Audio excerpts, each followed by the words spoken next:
Everything was going very smoothly, and in our last semester in MPT, it all came to an halt. They said, "Ke come and join." So, hi everyone, this is Dr. Unaza, and I'm a physiotherapist, creator, and educator.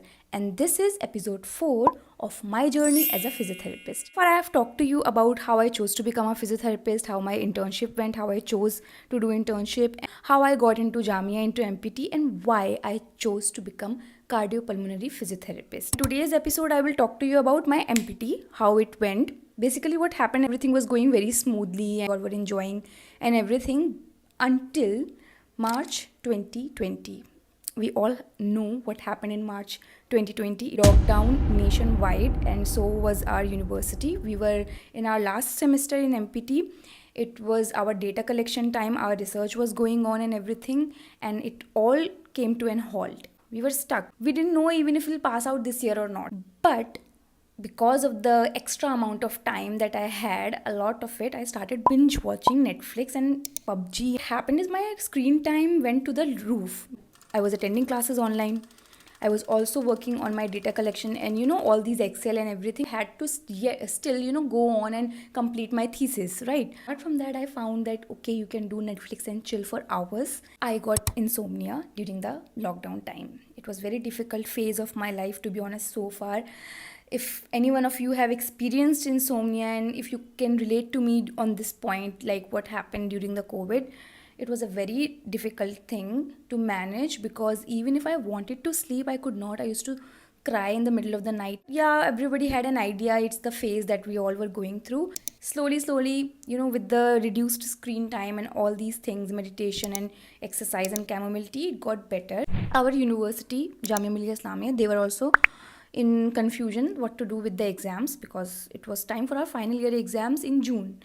Because of the lockdown, it didn't happen offline, so they decided to take it online. We all gave with the maximum amount of cheating that we could do. What happened later on was they said we are not sure if we are going to give you the degree on the basis of online exams. So we had to still wait for the university decision if it's going to be offline anywhere or any day whenever the lockdown is supposed to get off. We were waiting for that, very uncertain about our future, our career, because it was our degree which was at stake. We were about to finish, we were at the finishing line, and that happened. So it gave a lot of stress to everybody. Later on, what happened that I started preparing my resume because my degree was about to end, and because of the COVID and the coronavirus, everybody was in the panic mode, including all the physiotherapists, healthcare worker and everyone. So there were a lot of resigns also from the hospitals because they were scared and they wanted to quit the job and sit at home. From 2-3 hospitals I got the call. One of them was not paying enough and I was not up to get work in such a low pay. The other one was paying fine, better than the rest of them, not very good, like you all know the condition of physiotherapist and the salary. But yeah, it was fine. So I gave the interview there and I didn't receive the call for 2 months. To my surprise, after 2 months of waiting, the hospital called. They said, "Ke come and join." So I was very happy that in the COVID, in this stuck degree and everything, I'm getting a job. So I quickly went there and joined. And in that hospital, I had to work in the ICU only. And ICU and chest team means COVID and seeing COVID patients. So I was not scared. On the other hand, I was very happy that I started my journey as a COVID warrior. Okay, I was on the front line. I was seeing COVID patients, positive patients, wearing PP, doing rounds, making them do proning and breathing exercise. Post-COVID syndrome, we helped a lot of patients recover from that. My first year in the hospital, in the ICU, and I saw a lot of deaths. Worst of the time has to be my first job. Somehow, I don't know, I was primed like that, or I had the ability to deal with the emotions and all these things. I was quite strong throughout. I used to feel bad, yet I thought it's the part of my job. I have to accept it. So I never cried. I accepted it very soon that it is going to be my life because I'm MPT cardiopulmonary and I have to work in hospital settings and with chronic patients like COPD, ILD. The ultimate result of these conditions are deaths only. So it was difficult, definitely, but I had accepted that somehow and I was okay working with those patients. Till now, I was seeing patients as a student. So when I started as a professional myself, as a qualified professional to see patients on my own, I thought, okay, what are all the things that I can do? Very different when it comes to physiotherapy practice. As a student, learning things in the book, and when you practice it as a professional.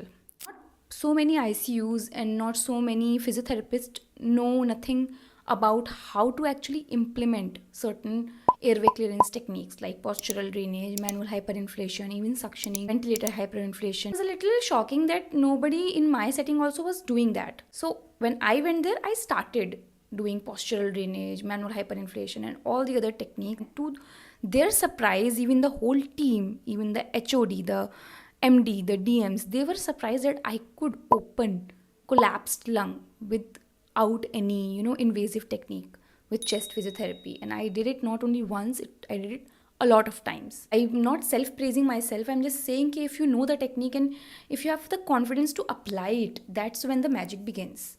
All right. So you have to actually do it as a professional. Be confident in what you are and what you do.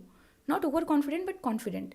Do it precautionary, know for the contraindications and indications and everything, but take that step.